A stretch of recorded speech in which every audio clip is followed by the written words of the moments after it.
வணக்கம். மாரியப்பன் வானிலை அறிக்கை.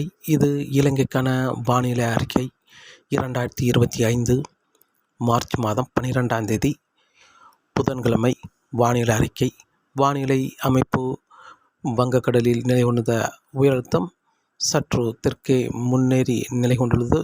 மேலும் காற்று சுழற்சி மாலத்தீவில் நிலை கொண்டுள்ளது. இன்று இலங்கையை பொறுத்தவரை பெரும்பாலும் அதிகாலை நேரங்களில் யாழ்ப்பாணம், பருத்தித்துறை இந்த இடங்களுக்கு மட்டுமே லேசான முதல் மிதமான மழை கிடைக்க வாய்ப்புள்ளது. அதிகாலை நேரங்களில் காலை 10 மணிக்கு பிறகு மழை விலகி மீண்டும் மதியம் மாலை நேரங்களில் லேசான முதல் மிதமான மழை கிடைக்க வாய்ப்புள்ளது. மேலும் அதிகாலை நேரங்களில் பெரும்பாலும் தம்புள்ளை தெற்கு பகுதி ஓரிரு இடங்களில் லேசான முதல் மிதமான மழையாகவும், கோட்டை, கொழும்பு, நீர்கொழும்பு, சிலாபம் இந்த இடங்களில் லேசான முதல் மிதமான மழை அதிகாலை நேரங்களில் கிடைக்க வாய்ப்புள்ளது. இன்று வெயில் வந்த பிறகு பெரும்பாலும் வவுனியா, அனுராதபுரம், தம்புள்ளை, கண்டி, ரத்தினபுரி, கொழும்பு, நீர்கொழும்பு, சிலாபம் இந்த இடங்களுக்கு மட்டுமே லேசான முதல் மிதமான மழை மதியம் மாலை நேரங்களில் கிடைக்க வாய்ப்புள்ளது. மேலும் யாழ்ப்பாணம், பருத்தித்துறை இந்த இடங்களுக்கு அதிகாலை நேரங்களில் மழை கிடைத்தாலும் மதியம் மாலை நேரங்களிலும் லேசான முதல் மிதமான மழை கிடைக்க வாய்ப்புள்ளது. இன்று மார்ச் 12ஆம் தேதி புதன்கிழமையை பொறுத்தவரை.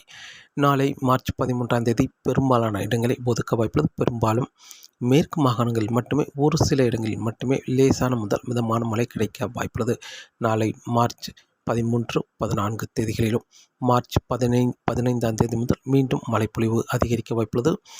சுமத்ரா அருகே நாளை 13ஆம் தேதி ஒரு காற்று சுழற்சி நிலை கொண்டு 16ஆம் தேதி சற்று முன்னேறி அந்த நிகழ்வு மார்ச் 17, 18, 19 தேதிகளில் இலங்கைக்கு தெற்கு பகுதி வழியாக குமரிக்கடலை நோக்கி பயணிக்கும் என்பதால் மார்ச் 15ஆம் தேதி சற்று கூடுதலான பரப்பில் மழை கிடைக்க வாய்ப்புள்ளது. பெரும்பாலும் வவுனியா, அனுராதபுரம், முல்லைத்தீவு, தம்புள்ளை, திரிகோணமலை, மட்டக்களப்பு, அம்பாறை, பனாமா, பதுளை, அம்பந்தோட்டை, மேலும் ஹாலி, கோட்டை, ரத்தினபுரி, கண்டி, கொழும்பு, நீர்கொழும்பு, சிலாபம் இந்த இடங்களுக்கெல்லாம், புத்தளம் இந்த இடங்களுக்கெல்லாம் மழை கிடைக்க வாய்ப்புள்ளது மார்ச் 15ஆம் தேதி. அதற்கு வடக்குள்ள மாகாணங்களை பெரும்பாலும் ஒதுக்க வாய்ப்புள்ளது. பெரும்பாலும் கிளிநொச்சி தெற்கு பகுதி மழை கிடைத்தாலும் வடக்கு பகுதி முற்றிலுமாக ஒதுக்க வாய்ப்புள்ளது.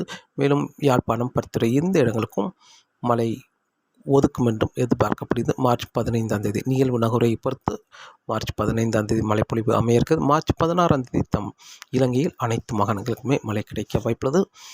யாழ்ப்பாணம், பருத்தித்துறை, கிளிநொச்சி இந்த இடங்களுக்கெல்லாம் லேசான மிதமான மழையாகவும், உள்பகுதியில் ஆங்காங்கே கனமழையாகவும் கிடைக்க வாய்ப்புள்ளது. மார்ச் 16ஆம் தேதி. மார்ச் 17ஆம் தேதியும் இலங்கையில் ஒரு பரவலான மழைப்பொழிவு, மார்ச் 18, 19 தேதிகளிலும் இலங்கையில் ஒரு பரவலான மழைப்பொழிவு அமைந்தாலும் மார்ச் 20ஆம் தேதியிலிருந்து சில இடங்களை ஒதுக்கும் என்றும் எதிர்பார்க்கப்படுகிறது. மேற்கு மாகாணங்கள், மத்திய மாகாணங்களுக்கு மட்டுமே ஆங்காங்கே மழை கிடைக்க வாய்ப்புள்ளது. இந்த சுற்றின் மழையைப் போல, அதாவது மார்ச் 10, 11, 12 தேதிகளில் கிடைத்த மழையை விட மார்ச் 16ஆம் தேதியிலிருந்து கிடைக்கும் மழை அளவு சற்று குறைவான மழையே கிடைக்க வாய்ப்புள்ளது. வட மாகாணங்களை பொறுத்தவரை குறைவான மழையே கிடைக்கும் என்றும் எதிர்பார்க்கப்படுகிறது. மார்ச் 23ஆம் தேதி வரை ஆங்காங்கே ஒரு சில இடங்களில் மழை தொடரும் என்றும் எதிர்பார்க்கப்படுகிறது. இலங்கையை பொறுத்தவரை வரக்கூடிய நாட்களில் மார்ச் 16ஆம் தேதி முதல் மார்ச் 15ஆம் தேதி முதல் படிப்படியாக மழை அதிகரிக்க வாய்ப்புள்ளது. மார்ச் 16ஆம் தேதி இலங்கையில் அனைத்து மாகாணங்களுக்குமே மழை கிடைக்க வாய்ப்புள்ளது. மத்திய மாகாணங்கள், தெற்கு மாகாணங்களுக்கும் ஆங்காங்கே கனமழை கிடைக்க வாய்ப்புள்ளது. மார்ச் 17, 18, 19 தேதிகளில் இலங்கையில் அனைத்து மாகாணங்களுக்கும் மழை கிடைத்தாலும் மார்ச் 20ஆம் தேதியிலிருந்து படிப்படியாக சில இடங்களை ஒதுக்கும் என்றும் எதிர்பார்க்கப்படுகிறது. காற்றின் வேகத்தை பொறுத்தவரை காற்றின் வேகம் வங்கக்கடல், மன்னார் வளைகுடா, குமரிக்கடலை பொறுத்தவரை காற்றின் வேகம் சற்று குறைந்தே காணப்படும். மீனவர்களுக்கு மீன்பிடிக்க சாதகமான சூழலாக வருகிற நாட்களில் அமையும் என்றும் எதிர்பார்க்கப்படுகிறது. இலங்கையில் தரைக்காற்றும் சற்று குறைந்தே காணப்படும். நேற்று இலங்கையில் தரைக்காற்று சற்று வலுவாக இருந்திருக்கும் வட மாகாணங்களுக்கு நேற்றை விட இன்று காற்றின் வேகம் குறைந்து காணப்படும். வருகிற நாட்களில் மீனவர்களுக்கு மீன்பிடிக்க சாதகமான சூழலாக வங்கக்கடல், மன்னார் வளைகுடா, குமரிக்கடலும் அமையும் என்றும் எதிர்பார்க்கப்படுகிறது. தொடர்ந்து வானிலை அறிக்கை கேட்டு பயன்பெறுங்கள். மீண்டும் சந்திப்போம். நன்றி, வணக்கம்.